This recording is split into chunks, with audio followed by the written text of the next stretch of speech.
GE8151 அதாவது problem solving and python programming Anna university கோர்ஸோட கண்டென்ட்டை தான் நம்ம படிச்சுட்டு வரோம்.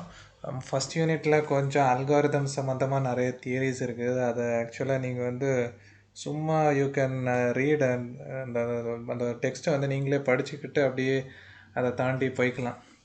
இப்போ இந்த வீடியோவில் என்ன சொல்ல போகிறேன்னா, அந்த பைத்தான் ப்ரோக்ராமிங்குள்ளால் எப்படி போகிறது, அது எப்படி படிக்கிறது, அது மாதிரி சொல்ல போகிறேன்.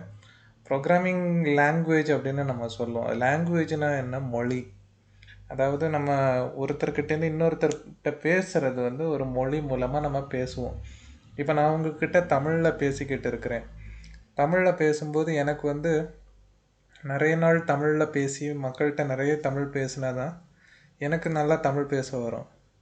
அதே மாதிரி நான் இன்னொரு மொழியை கற்றுக்கிறேன், இங்கிலீஷ் கற்றுக்கிறேன், இல்லை ஜாப்பனீஸ் கற்றுக்கிறேன், இல்லை சைனீஸ் கற்றுக்கிறேன். என்ன ஒரு லாங்குவேஜ் கற்றுக்கிட்டாலும் மக்கள் கூடலாம் நான் சரளமாக பேசி பழகினா தான் எனக்கு அந்த மொழி வந்து சரளமாக பேச வரும். இப்போ என்னன்னு சொன்னால், இந்த ப்ரோக்ராமிங் லாங்குவேஜுக்கும் நம்ம பேசுகிற மொழிக்கும் என்ன சம்மந்தம் அப்படின்னு கேட்குறீங்க. இது என்னன்னு சொன்னால், நம்ம பேசுகிற மொழி மக்களுக்கு புரிகிறதுக்காக பேசுகிறோம். இந்த ப்ரோக்ராமிங் லாங்குவேஜுங்கிற மொழியை வந்து எதுக்கு பேசுகிறோன்னு சொன்னால், அதாவது கம்ப்யூட்டர்கிட்ட நம்ம பேசுகிறதுக்கு ஒரு மொழி தான் ப்ரோக்ராமிங் லாங்குவேஜ்னு சொல்லுவோம். அதாவது கம்ப்யூட்டருக்கு பைத்தான் புரியும், சி புரியும், C++ புரியும், ஜாவா புரியும். ஆனால் தமிழ் புரியாது, இங்கிலீஷ் புரியாது, ஜாப்பனீஸ் புரியாது. அப்போ நம்ம வந்து ஒரு கம்ப்யூட்டருக்கு புரிஞ்ச ஒரு மொழியில் நம்ம பேசணும். அடிப்படையில் இந்த C++, ஜாவாலாம் விட்டுடுங்க. அடிப்படையில் கம்ப்யூட்டருக்கு எது தான் புரியும்னு சொல்லியாச்சுன்னு சொன்னால், 0, 1, அதாவது 0 என்ற எண்ணம், 1 என்ற எண்ணம் தான் புரியும். அதாவது கம்ப்யூட்டருக்குள்ளால் இருக்கிறது சர்க்கியூட்டுங்க. அந்த சர்க்கியூட்டுக்குள்ளால்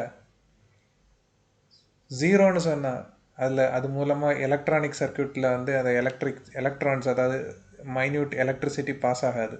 1ன்னு சொன்னால் எலக்ட்ரிசிட்டி பாஸ் ஆகும். இதுதான் லாஜிக்குங்க. அதாவது லாஜிக் கேட்ஸ் அப்படின்னு சொல்லிட்டு நிறைய விஷயங்கள் வந்து எலக்ட்ரானிக்ஸில் படிப்பாங்க. நம்ம அதுக்குள்ளால் போக வேண்டாம். அது வந்து மிஷின் லாங்குவேஜ் அப்படின்னு சொல்லுவாங்க. அதாவது கம்ப்யூட்டருக்கு பேசிக் லெவலில் தெரிகிறது வந்து 0s and 1s. அதை இன்டர்பிரேட் பண்ணுறதுக்கு அசம்பிளி லாங்குவேஜ், அதுக்கு மேலே வந்து ஒரு ஹை லெவல் லாங்குவேஜ் அப்படின்னு சொல்லிட்டுலாம் இருக்குது. இந்த ஹை லெவல் லாங்குவேஜ் தான் நம்ம படிக்க போகிறோம். அந்த ஹை லெவல் லாங்குவேஜ் மூலமாக தான் நம்ம கம்ப்யூட்டர்கிட்ட பேச போகிறோம். புரியுதுங்களா? இப்போ இந்த கோர்ஸ், அதாவது problem solving and python programming, இந்த கோர்ஸில் வந்து நீங்கள் பார்த்தீங்கன்னு சொன்னால், நமக்கு வந்து கம்ப்யூட்டர் கூடால பைத்தானில் பேச போகிறோம். பைத்தான் மொழியில் நம்ம பேச போகிறோம். அந்த பைத்தான் மொழியை படிக்கிறதுக்கு தான் நம்ம இந்த வீடியோவில் நம்ம கவனிச்சுக்கிட்டு இருக்கிறோம். இப்போ நம்ம ஒரு மொழி படிக்கணும்னு சொன்னால், அதாவது அந்த பைத்தான் ப்ரோக்ராமிங் லாங்குவேஜ் படிக்கணும்னா அது சம்மந்தமான சாஃப்ட்வேர் ஏதாவது இன்ஸ்டால் பண்ணியிருக்கணும். இப்போ C++ எடுத்துக்கோங்க, இல்லை ஜாவா எடுத்துக்கோங்க. இப்போ நிறைய ஆன்லைன் எடிட்டர்ஸ் வந்துடுச்சு. பைத்தானுக்கும் கூட நிறைய சாஃப்ட்வேர்ஸ் இருந்துச்சு. இப்போ வந்து என்ன பண்ணுறோன்னா, ஒரு ஆன்லைன் எடிட்டர் எப்படி நமக்கு ஃப்ளெக்சிபிளாக யூஸ் பண்ணுறதுக்கு, ஒரு க்ளவுடில் நீங்கள் வந்து அதை உங்கள் கூகுள் ட்ரைவில் சேவ் பண்ணிவிட்டு இன்னொரு கம்ப்யூட்டருக்கு போய் அதே ஃபைலை அங்கேருந்து எடுத்து கொண்டு வந்து யூஸ் பண்ணுறது, அந்த மாதிரி ஆப்ஷன்ஸ் வைக்கிறதுக்கு தான் இந்த கூகுள் கோலாப் அப்படிங்கிற ஒரு ஆப்ஷன் வந்து நம்ம யூஸ் பண்ணுறோம். இப்போ நான் கூகுளில் போய் கூகுள் கோலாப் GOOGLE COLAB அப்படின்னு சொல்லிட்டு நான் சர்ச் பண்ணுறேன்.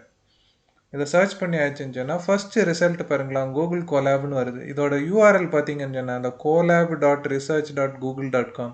இது கூகுள் ரிசர்ச்சோட ஒரு ப்ராடக்ட்டுங்க.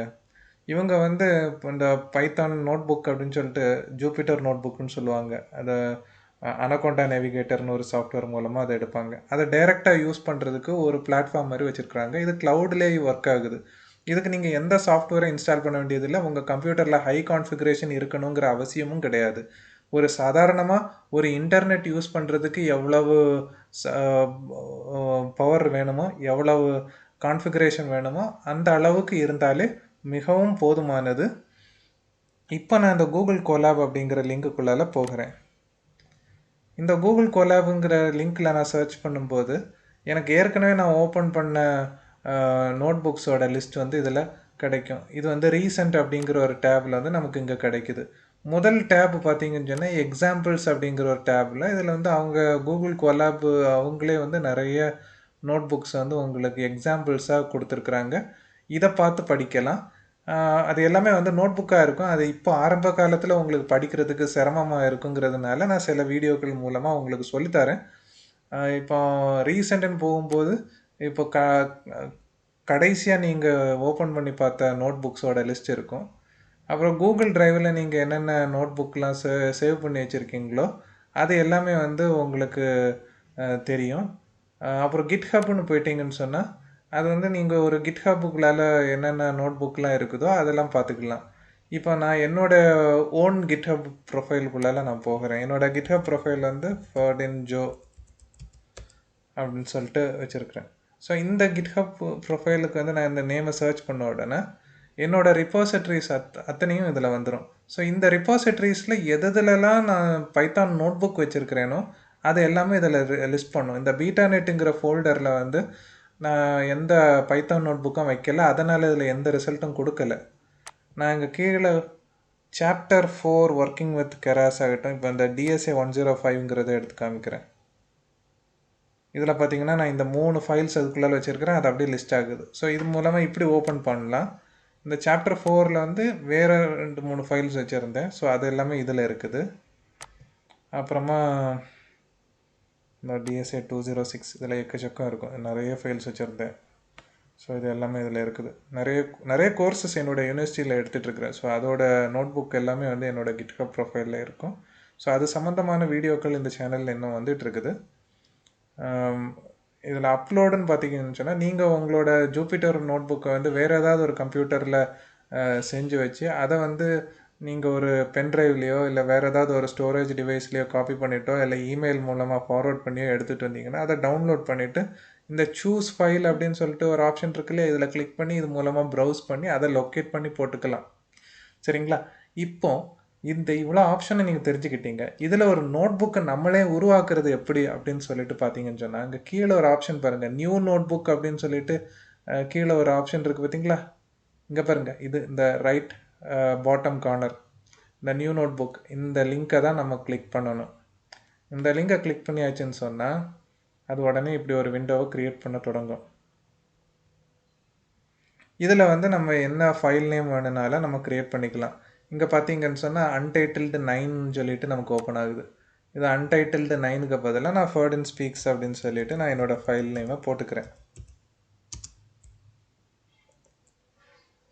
ஸ்பேஸ் விட்டுக்கலாம், இல்லை நான் ஸ்பேஸ் விடாமல் பண்ணுறேன். ஓகேங்களா? இதை வந்து போட்டுட்டு வேறு எங்கேயாவது கிளிக் பண்ணிட்டீங்கன்னா அது போயிடும். இதை ஃபேவரேட் பண்ணிக்கணுன்னா இதை வந்து ஸ்டார் பண்ணிக்கலாம். இது ஸ்டார் பண்ணி வச்சாச்சுன்னா நமக்கு ஸ்டார்டு நோட் புக்ஸ்னு நமக்கு எடுத்துக்கலாம். இதுவே ஆட்டோமேட்டிக்காக சேவ் ஆகும். இங்கே பாருங்கள், சேவிங்ஸ், ஆல் சேஞ்சஸ் சேவ்டு. இதில் ஏதாவது ஒன்று டைப் பண்ணிக்கிறேன். கொஞ்சம் நேரம் கழித்து பார்த்தீங்கன்னு சொன்னால் அதுவே வந்து சேவ் பண்ணிக்கும். இப்போ ஒரு ப்ரோக்ராமிங் லாங்குவேஜும் போது முதல்ல ஒரு ஹெட்டர் ஃபைல் யூஸ் பண்ணுவாங்க, இல்லை ஒரு லைப்ரரி யூஸ் பண்ணுவாங்க. நமக்கு வந்து பைத்தான் யூஸ் பண்ணும்போது நிறைய லைப்ரரி ஃபங்க்ஷன்ஸ் வந்து நம்ம கால் பண்ண வேண்டிய அவசியமே இல்லை. எந்த லைப்ரரி ஃபங்க்ஷனும் யூஸ் பண்ணாமலே நிறைய ப்ரோக்ராமிங் இது வந்து நம்ம பண்ணலாம். ஆனால் இப்போ பாருங்கள், இப்போ கொஞ்சம் நேரத்தில் வந்து சேவிங்னு வந்துச்சு பார்த்தீங்களா? இப்படி கொஞ்சம் நேரத்துக்கு ஒருக்க இப்படி வந்து அதுவே ஆட்டோமேட்டிக்காக இதை சேவ் பண்ணிக்கும். இப்போ இதில் வந்து ஒரு 5th யூனிட்டில் பார்த்தீங்கன்னா ஃபைல்ஸ் மூலமாக ப்ரோக்ராமிங் பண்ணுறது அப்படின்னு சொல்லிட்டு ஒரு ஆப்ஷன்ஸ் இருக்குது. ஸோ அதுக்கு வந்து பொதுவாக 2 லைப்ரரி ஃபங்க்ஷன் நம்ம யூஸ் பண்ணுவோம். ஓஎஸ் அப்புறமா சிஸ். அதை வந்து நம்ம என்ன செய்யலாம்னா இம்போர்ட் ஓஎஸ் அப்புறம் இம்போர்ட் எஸ்ஒய்எஸ் இதை நம்ம டைப் பண்ணிவிட்டு அப்புறம் இந்த செல்லில் இருக்கிற இந்த 2 லைனை மட்டும் நம்ம ரன் பண்ணி பார்க்கணுன்னா இந்த பக்கத்தில் இருக்க பாருங்க, இந்த ஒரு ரன்னுன்னு சொல்லிட்டு ஒரு பட்டன் இருக்குது இல்லையா, இதை கிளிக் பண்ணியாச்சுன்னு சொன்னால் அது பாட்டுக்கு ரன் பண்ணும். இது ரன் பண்ணும்போது இங்கே பாருங்கள் கனெக்ட் ஆகுது. இங்கே இந்த பார்ட்டு பாருங்கள் கனெக்ட் ஆகி அது பாட்டுக்கு எக்ஸிக்யூட் ஆகிட்டு இருக்குது. இந்த ஒரு ஆரஞ்சு கலரில் இருந்து க்ரீன் கலருக்கு மாறுது. அது அப்புறம் இனிஷியலைசிங் ஆகி அப்புறம் மறுபடியும் கனெக்ட் ஆகுது. இப்போ பார்த்தீங்கன்னு சொன்னால் எந்த எரரும் இல்லை. அதாவது நம்ம எழுதின கோடில் எந்த எரரும் இல்லாத பட்சத்தில் இந்த டிக் மார்க் வந்து அதுக்கு கூட இந்த ரேமு டிஸ்க்கு எல்லாமே எல்லா இதுவும் கொடுத்துக்கும். அதாவது நம்ம என்ன பண்ணுறோன்னா நமக்கு இந்த கூகுள் கோலாபில் வந்து 0.76 ஜிகாபைட்டு தான் நம்ம யூஸ் பண்ணியிருக்கிறோம் ரேம் இந்த இவ்வளோ எக்ஸிக்யூட் பண்ணுறதுக்கு. அது எவ்வளோ டிஸ்கை யூஸ் பண்ணுதுன்னு அப்படின்னு சொல்லிட்டு நமக்கு காமிக்கும். இப்போ இவ்வளோ கோடை நம்ம அடிச்சிட்டோம், ஐயோ இதுக்கு மேலே நம்ம அடிக்க முடியாதான்னு சொன்னால் கண்டிப்பாக முடியும். இதில் பார்த்தீங்கன்னு சொன்னால் அந்த ஒரு க்ரீன் கலர் டிக் இருக்குது பாருங்கள், அது கீழே வந்து எக்ஸிக்யூஷன் டைம், அந்த செல்லை எக்ஸிக்யூட் பண்ணுறதுக்கு நமக்கு எவ்வளோ டைம், ரொம்ப டைம் ஒன்றும் எடுத்துக்கல, அது 0 செகண்ட்ஸ் தான் எக்ஸிக்யூட் பண்ணுறதுக்கு எடுத்துருக்குது. வந்து மறுபடியும் இன்னொரு கோடு பிளாக்கை வந்து போட போகிறேன். இதில் வந்து பார்த்தீங்கன்னு சொன்னால் நம்ம ஒரு ப்ரோக்ராமிங் லாங்குவேஜுங்கும் போது எதாவது ஒரு டேட்டாவை போய் ஸ்டோர் பண்ணி வைப்போம். அந்த டேட்டா வந்து இன்டிஜராக இருக்கலாம், இன்டிஜருங்கும் போது 1 2 3 4 அப்படிங்கிற பிளைன் நம்பர்ஸாக இருக்கலாம். அதில் வந்து ஃப்ளோட்டுன்னு சொன்னால் அது வந்து டெசிமல் நம்பர்ஸ் 1.5 3.5 3.14 அப்படின்னு சொல்லிட்டு நம்பர்ஸாக இருக்கலாம், இல்லை கேரக்டராக இருக்கலாம், இல்லை ஸ்ட்ரிங்காக இருக்கலாம். அதாவது கேரக்டர்னால் ஒரு சிங்கிள் கேரக்டரை மட்டும் எடுக்கிறது, ஸ்ட்ரிங்குன்னு சொன்னால் ஒரு வேர்ட் அப்படியே எடுக்கிறது. அந்த மாதிரி நம்ம வேரியபிளை வந்து மற்ற ப்ரோக்ராமிங் லாங்குவேஜஸில் வந்து நம்ம இந்த டைப் அப்படின்னு சொல்லிட்டு மென்ஷன் பண்ணிவிட்டு அப்புறம் யூஸ் பண்ண வேண்டியிருக்கும். ஆனால் பைத்தானை பொறுத்தவரையில் அது நமக்கு தேவையில்லை. நம்ம வந்து சும்மாவே a is equal to 5 அப்படின்னு நான் போட்டுக்கிறேன். அப்புறம் b இன்னொரு வேரியபிள் 3.5 ஆர் 3.4ன்னு போட்டுக்கிறேன். சரிங்களா? இதை போட்டுக்கிட்டு அடுத்து நான் ஒரு ஆப்ரேஷன் பண்ண போகிறேன். c is equal to a plus b semicolon எதுவுமே நமக்கு தேவையில்லை, என்டர் கொடுத்துக்கலாம். ஐயோ சாரி, b அதுக்கப்புறம் ஒரு என்டர். அப்புறம் நான் இது என்ன செய்யணும்னு சொன்னால், ஏங்கிற ஒரு வேரியபிள் நேமை எடுத்து அதில் 5ங்கிற வேல்யூவை ஸ்டோர் பண்ணும், பிங்கிற வேரியபிளை எடுத்து அதில் 3.4 அப்படிங்கிற வேல்யூவை ஸ்டோர் பண்ணும். அப்புறம் c is equal to a plus bனா இந்த ஏல ஸ்டோர் பண்ணி வச்சுருக்கிற 5ஐயும் பியில் ஸ்டோர் பண்ணி வச்சுருக்கிற 3.4ஐயும் ஆட் பண்ணி சிங்கிற வேல்யூவில் ஸ்டோர் பண்ணும். இப்போ நான் பிரிண்ட் பழைய பைத்தான் 2 ஆகட்டும், இப்போ இருக்கிற பைத்தான் 3 ஆகட்டும், ரெண்டுக்குமே வந்து பிரிண்ட் ஸ்டேட்மெண்ட். ஆனால் பழைய பைத்தான் 2ல் வந்து பிரிண்ட் ஸ்பேஸ் சின்னு நம்ம கொடுப்போம். புரியுதுங்களா? இது இல்லாமல் இப்போ வந்து பைத்தான் 3ல் அந்த மாதிரி அக்செப்ட் ஆகாது. அதனால் என்ன பண்ணணும்னா ஒரு 2 round bracket open and close ப்ராக்கெட்டுக்குள்ளால பிரிண்ட் ஆஃப் சி அப்படின்னு நம்ம கொடுத்துட்டு நம்ம அதுக்கப்புறம் எக்ஸிக்யூட் பண்ணோம்னு வைங்களேன், அந்த சியில் ஸ்டோர் பண்ணி வச்சுருக்கிற வேல்யூவை அது வந்து நமக்கு பிரிண்ட் பண்ணி கொடுக்கும். இதே இது நான் வந்து அடுத்து இன்னொரு கோடு பிளாக் எடுத்து d is equal to a minus b அப்படின்னு சொன்னால் நமக்கு வந்து சப்ட்ராக்ஷன் பண்ணும். அப்புறமா நான் ஒரு பிரிண்ட் ஆஃப் d அப்படின்னு கொடுக்குறேன். அதை கொடுத்தாச்சுன்னு சொன்னால் அது வந்து சப்ட்ராக்ஷன் பண்ணி நமக்கு கொடுக்கும். அப்புறம் மல்டிப்ளிகேஷன் வேணுமா, e is equal to a ஆஸ்டரிக், இங்கே எக்ஸ்லாம் போடாதீங்க மல்டிப்ளிகேஷனுங்கிறதுக்காக, a ஆஸ்டரிக் சிம்பிள் அப்புறம் b அப்புறம் print ஆஃப் e எப்படின்னு கொடுத்துட்டிங்கன்னா அடுத்த லைனில் கொடுக்கணும்.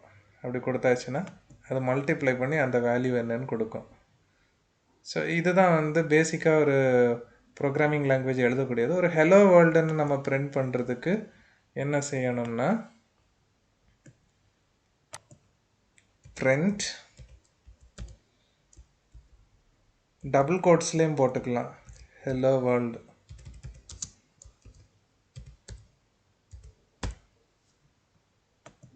இப்படி போட்டுக்கிட்டீங்கன்னா பிரிண்ட் ஹலோ வேர்ல்டு அந்த மாதிரி வந்துக்கும். இதே இது டபுள் கோட்ஸ் இல்லாமல் சிங்கிள் கோட்ஸ் மூலமாகவும் போட்டு பிரிண்ட் பண்ணலாம். சிங்கிள் கோட் போட்டுக்கிறேங்க, அப்புறம் ஒரு சிங்கிள் கோட், அப்புறம் எக்ஸிக்யூட் பண்ணுறேன். அதை அப்படியே நமக்கு எக்ஸிக்யூட் பண்ணி கொடுக்கும். இதுதான் வந்து நம்ம பைத்தானில் நம்ம அதுவும் இந்த கோலாபில் வந்து நம்ம எக்ஸிக்யூட் பண்ணக்கூடியது. இது எதையுமே வந்து நம்ம கண்ட்ரோல் எஸ் கொடுத்து சேவ் பண்ண வேண்டிய அவசியம் இல்லை, இதுவே ஆட்டோமேட்டிக்காக சேவ் ஆகிக்கும். இங்கே வந்து பார்த்தீங்கன்னா ஆல் சேஞ்சஸ் சேவ்டுன்னு இருக்குது. இப்போ இங்கே ஃபைல் மெனுவில் போய் பார்த்தீங்கன்னு சொன்னால் இதை ட்ரைவில் போய் லொக்கேட் பண்ணுறதோ, இல்லை நியூ நோட் புக் புதுசாக இன்னொரு நோட் புக் க்ரியேட் பண்ணுறதுக்கு, இல்லை ஓப்பன் பண்ணுறதுக்கு, இல்லை ஒரு நோட் புக்கை அப்லோட் பண்ணுறதுக்கு, இந்த ரீநேம் பண்ணுறதுக்கு, இதை டெலீட் பண்ணுறதுக்கு மூவ் டு ட்ராஷ் கொடுக்கலாம். அப்புறம் ஒரு காப்பியை வந்து உங்களோட கம்ப்யூட்டரில் சேவ் பண்ணோன்னா அந்த சேவை காப்பி இன் ட்ரைவ்னு போட்டுக்கலாம். இல்லை உங்களுக்கு வந்து ஒரு கிட்ஹப் ப்ரொஃபைல் இருக்குன்னா அதில் சேவ் பண்ணுறதுக்கு சேவை காப்பி இன் கிட்ஹப் இல்லைனா கிட்ஹப் கிஸ்ட் அப்படின்னு யூஸ் பண்ணிக்கலாம். இது வந்து சேவ் பண்ணுறதுக்கு இது ஆட்டோமேட்டிக்காக சேவ் ஆகுறதுனால நமக்கு தேவையில்லை. சேவ் அண்ட் பின் ரிவிஷன் அதாவது நம்ம ஒவ்வொரு நேரம் நம்ம பண்ணக்கூடிய ரிவிஷன்ஸை வந்து அது பார்த்து வச்சுக்கோம். அதை டவுன்லோட் பண்ணுறதுக்கு இது வந்து பைத்தான் நோட் புக்காக டவுன்லோட் பண்ணணுமா இல்லை பைத்தான் ஃபைலாட்டு டவுன்லோட் பண்ணணுமான்னு. ஆக்சுவலாக நம்ம இப்போ யூஸ் பண்ணது வந்து பைத்தான் நோட் புக். அதோட எக்ஸ்டென்ஷன் வந்து .ipynb அப்படின்னு சொல்லி இருக்கும். பைத்தான் ஃபைலுங்கிறது வந்து .py அப்படின்னு இருக்கும். அப்புறம் இந்த ஃபைலை வந்து நம்ம பிரிண்ட் பண்ணணும்னு சொன்னால் இந்த பிரிண்ட் ஃபங்க்ஷனை நம்ம யூஸ் பண்ணிக்கலாம். அதேமாரி இங்கே வந்து எடிட்டில் போனீங்கன்னா இன்சர்ட் செல், ஒரு செல்லை இன்சர்ட் பண்ணுறதுக்கு அதுக்கு நம்ம அந்த ப்ளஸ் கோடு கொடுத்தாலே அது ஆட்டோமேட்டிக்காக நமக்கு கொடுக்குது. அப்புறம் எல்லா செல்லையும் செலக்ட் பண்ணுறது, ஒரு செல்லை கட் பண்ணுறது, காப்பி பண்ணுறது, பேஸ்ட் பண்ணுறது, செல்லை வந்து டெலீட் பண்ணுறது, இது எல்லாமே இந்த எடிட்டில் வந்து நமக்கு இருக்குது. அப்புறம் நோட் புக் செட்டிங்ஸு, அப்புறம் வியூ பார்த்தீங்கன்னு சொன்னால் கமெண்ட்ஸு சைட் பாரு, அப்புறம் கோடை ஏதாவது காமிக்கிறது இல்லைனா ஹைட் பண்ணி வைக்கிறது, அவுட்புட்டை ஹைட் பண்ணுறது, அது எல்லாமே வியூவில். இன்சர்ட்டில் வந்து என்ன இன்சர்ட் பண்ணணும், அதாவது கோடு செல் பண்ணணுமா, டெக்ஸ்ட் பண்ணணுமா, என்ன இன்சர்ட் பண்ணணும்னு சொல்லிட்டு நம்ம இதில் ஸ்பெசிஃபை பண்ணி கிளிக் பண்ணிக்கலாம். அப்புறம் ரன் டைம் எல்லாத்தையும் சேர்த்து மொத்தமாக ரன் பண்ணுறதா இல்லை எதுக்கு முன்னாடி ரன் பண்ணுறது அப்படின்னு சொல்லிட்டு ரன் பிஃபோர், இந்த மாதிரி ஃபங்க்ஷன்ஸ் எல்லாமே இந்த ரன் டைமில் இருக்கும். அப்புறம் டூல்ஸில் போனீங்கன்னா இது எல்லாமே இங்கே இருக்குது. அப்புறமா முக்கியமான விஷயம் என்னென்னு சொன்னால் இங்கே ஒரு ஷேர்னு ஒரு பட்டன் இந்த ரைட் டாப் கார்னரில் இருக்கும். இந்த ஷேர்னு போயிட்டீங்கன்னு சொன்னால் இதை கிளிக் பண்ணால் என்ன ஆகும்னா, இப்போ நீங்கள் வந்து ஒரு ப்ராஜெக்டை ஒரு கோடு நீங்கள் எழுதுறீங்கன்னு வைங்களேன், அதை வந்து உங்கள் ஃப்ரெண்ட்ஸ் கூட ஷேர் பண்ணணும்னு சொன்னால் இந்த மாதிரி ஷேர் பண்ணிக்கலாம். அவங்க ஃப்ரெண்ட்ஸோட இமெயில் ஐடியை இதில் டைப் பண்ணி அதுக்கு வந்து நீங்கள் ஒரு ப்ரிவிலேஜ் கொடுத்துக்கலாம். இப்போ வந்து இது என்னுடைய இன்ஸ்டிடியூஷன் இமெயில் ஐடியோட அசோசியேட்டாக இருக்குது. ஸோ இப்போ வந்து anyone with the link அப்படின்னு சொல்லியாச்சுன்னா அந்த மாதிரி கொடுத்துட்டு இங்கே வந்து வியூவர் அப்படின்னு சொல்லிட்டு இப்போ காமிக்குது இல்லையா, இந்த ட்ராப் டவுனில் வந்து வியூவராக, கமெண்டேட்டரா, எடிட்டரா. பொதுவாக இந்த ஃபைலை நீங்கள் டவுன்லோட் பண்ண அலோவ் பண்ணிங்கன்னா எடிட்டர்னு கொடுத்துட்டு இந்த லிங்கை காப்பி பண்ண கொடுத்துக்கலாம்.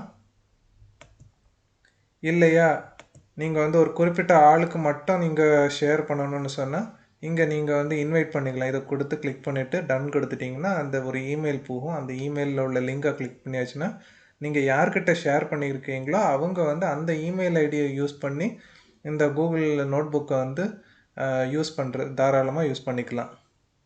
இதுதான் வந்து இதோட ஆப்ஷன். இப்போ இதுதான் வந்து நமக்கு ஒரு கூகுள் கோலாபில் ஒரு நோட் புக்கு யூஸ் பண்ணக்கூடிய மெத்தட். அடுத்த வீடியோவில் இந்த கோட் எல்லாமே வந்து நான் இன்னும் எக்ஸ்பிளைன் பண்ணி சொல்ல போகிறேன். இந்த வீடியோ உங்களுக்கு பிடிச்சிருந்ததுன்னா லைக் பண்ணுங்கள். இந்த சேனலை வந்து சப்ஸ்கிரைப் பண்ணிங்கன்னா நான் இதுக்கு மேலே போடுற வீடியோஸ் எல்லாமே உங்களுக்கு டைம் லைனில் வரும். உங்களுக்கு ஃப்ரெண்ட்ஸ் கூட இதை ஷேர் பண்ணிக்கோங்க. உங்களுக்கு ஏதாவது தகவல்கள் வேணும்னு சொன்னால் இந்த கமெண்ட்ஸில் வந்து கமெண்ட் பாக்ஸில் வந்து நீங்கள் கமெண்ட் கொடுங்க. நான் வந்து கண்டிப்பாக ரிப்ளை பண்ணுறேன். நன்றி, வணக்கம்.